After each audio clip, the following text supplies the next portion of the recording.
Hello guys, இன்றைக்கி நம்ம எதை பற்றி பார்க்க போகிறோம்னா லேபர் சார்ஜஸ் 100 ஸ்கொயர் ஃபீட்டுக்கு எவ்வளோ வருதுங்கிறது. மேசன் ஒர்க் பார்த்தீங்கன்னா லேபர் சார்ஜஸ் 100 ஸ்கொயர் ஃபீட்டுக்கு பார்த்தீங்கன்னா 60,000 ரூபா. இதே 1000 ஸ்கொயர் ஃபீட்டுக்கு பார்த்தீங்கன்னா 6 லட்ச ரூபா அந்த மாதிரி வந்துடும். மேசன் பார்த்தீங்கன்னா 100 ஸ்கொயர் ஃபீட்டுக்கு வந்து 900 பிக் தான் தேவைப்படும். ஏன்னா நம்ம 10 அடிக்கு ஸ்லாப் போட்டோம்னா ஒரு அடி பீம் அந்த இதில் போயிடும். மொத்தம் 9 அடிக்கு தான் 8.75 தான் நம்ம செவுரு கட்ட போகிறோம். டைல்ஸ் ஒர்க் பார்த்தீங்கன்னா 100 ஸ்கொயர் ஃபீட்டுக்கு வந்து 4500 வருது. அதே மாதிரி எலக்ட்ரிக்கல்ஸ் ஒர்க் பார்த்தீங்கன்னா லேபர் சார்ஜஸ் வந்து 6000 வருது. நான் சொல்கிறது பார்த்தீங்கன்னா லேபர் சார்ஜஸ் மட்டும்தான். ப்ளம்பிங் ஒர்க்கும் பார்த்தீங்கன்னா அதே மாதிரி 6000 தான் வரும். கார்பெண்டர் ஒர்க், இந்த ஃபர்னிச்சர் இதெல்லாமே லேபர் ஒர்க் மட்டும் பார்த்தீங்கன்னா 5000. இது போக தான் நம்ம மெட்டீரியல்ஸ் இது எல்லாமே வாங்கி தர மாதிரி இருக்கும். பெயிண்டிங் ஒர்க்ஸ் பார்த்தீங்கன்னாலும் 5500 தான் வரும் லேபர் சார்ஜஸ். இது எல்லாமே டோட்டலாக பார்த்தீங்கன்னா நம்ம 100 ஸ்கொயர் ஃபீட் ஒரு வீடு இது பண்ண போகிறோம்னா 87,000 வந்துடும். அதுக்கப்புறம் பார்த்தீங்கன்னா இந்த சிமெண்ட்டு இது எல்லாமே பார்த்தீங்கன்னா 100 ஸ்கொயர் ஃபீட்டுக்கு பார்த்தீங்கன்னா 45 பேக் தேவைப்படும்.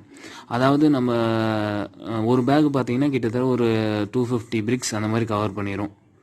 சிமெண்ட்டு இப்போ கரண்ட் ரேட்டு பார்த்தீங்கன்னா ஒரு 360லேருந்து 380 அந்த ரேஞ்சஸ் வருது.